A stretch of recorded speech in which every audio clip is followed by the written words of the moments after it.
After struggling through the height of the pandemic, it seems tourism numbers in the north have started to return to normal as of this year. And now, for the first time in 3 years, the Northern Ontario Tourism Summit is bringing the industry back together. The three-day event is being held at the Valhalla Hotel and Conference Centre, allowing delegates to network and make plans for the future. Mike Lang was there. Northwestern Ontario is actually one of the more successful Canadian tourism regions in terms of navigating the pandemic, but the first Northern Ontario Tourism Summit since 2019 was an opportunity for around 250 delegates of a dozen tourism domains across Ontario to reflect on how they handled the challenges of the last 3 years and to plan ahead for 2023.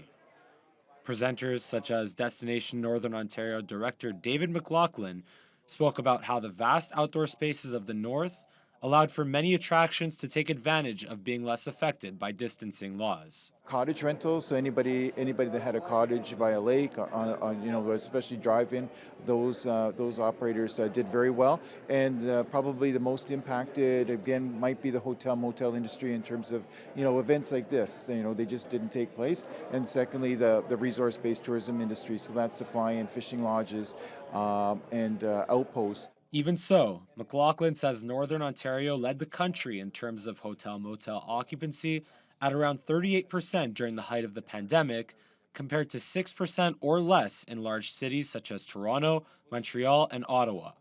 The conference also allowed for delegates to visit each other's exhibits and will feature learning workshops on how to take advantage of post-pandemic opportunities.